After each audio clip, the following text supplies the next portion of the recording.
नमस्कार, आप live cities देख रहे हैं। मैं हूं जय शुक्ला।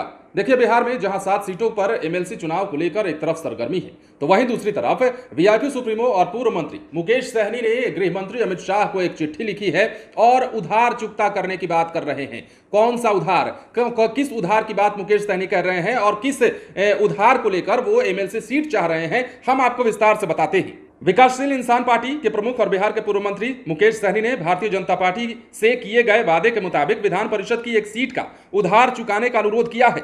इस संबंध में पूर्व मंत्री ने गृह मंत्री अमित शाह को चिट्ठी भी लिखी है। सहनी ने बीजेपी के किए वादे को याद दिलाते हुए पत्र में कहा है कि विधानसभा चुनाव 2020 के समय वीआईपी एनडीए का हिस्सा थी। वीआईपी को गठबंधन में शामिल करने के समय वीआईपी को 11 विधानसभा सीट और 1 एमएलसी सीट देने का वादा किया गया था। पूर्व मंत्री ने बताया कि उस समय भाजपा के वरिष्ठ नेताओं के साथ हमने पटना में आयोजित प्रेस कॉन्फ्रेंस में जनता के बीच भी इस समझौते को रखा था। अब ऐसे में सहनी ने बीजेपी को याद दिलाते हुए कहा है कि चुनाव के दौरान मैंने जनता से वादा किया था कि एमएलसी की सीट निषाद समाज की उपजाति नोनिया समाज को किसी प्रतिनिधि को दिया जाएगा। ऐसे में सहनी ने अपने पत्र में लिखा है कि आज वीआईपी एनडीए का हिस्सा नहीं है, लेकिन मुझे अपने समाज से किया हुआ वादा पूरा करना है। इस दौर में बीजेपी को भी वीआईपी के साथ किया हुआ वादा पूरा करना चाहिए, जिससे नोनिया समाज को वाजिब हक मिल सके। पत्र के अंत में मुकेश सहनी ने गृह मंत्री से अनुरोध किया है और कहा है कि हाल में होने वाले विधान परिषद चुनाव में एक एमएलसी सीट वीआईपी को दी जाए, जिससे वरिष्ठ सहयोगी को एमएलसी बनाकर नोनिया समाज से किया हुआ वादा भी पूरा कर सकूं।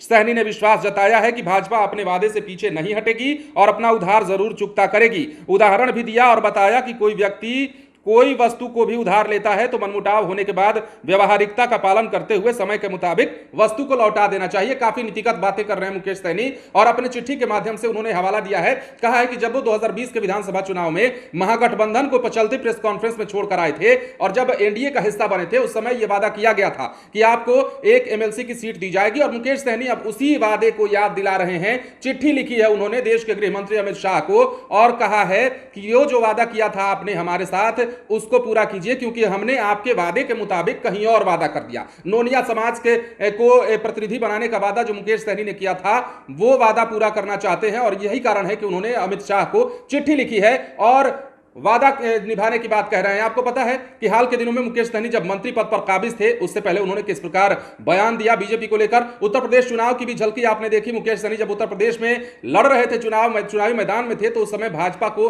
खुलेआम चुनौती दे रहे थे। बिहार में भी आकर के वही बात करते रहे और उसका खामियाजा उन्हें यह मिला कि मंत्री पद तो गई ही गई, अब साथ में एमएलसी सीट को लेकर उन्हें अमित शाह को चिट्ठी भी लिखनी पड़ रही है। अब देखते हैं अमित शाह इनकी चिट्ठी का जवाब क्या देते हैं। क्या मुकेश सहनी से किया हुआ वादा बीजेपी निभाएगी या फिर कुछ और बात निकलकर सामने आएगी? बने रहे लाइव सिटीज के साथ। यदि आपने इस चैनल को सब्सक्राइब नहीं किया है तो सब्सक्राइब कर लीजिए ताकि हम आपको खबरों से अपडेट रख सके। धन्यवाद।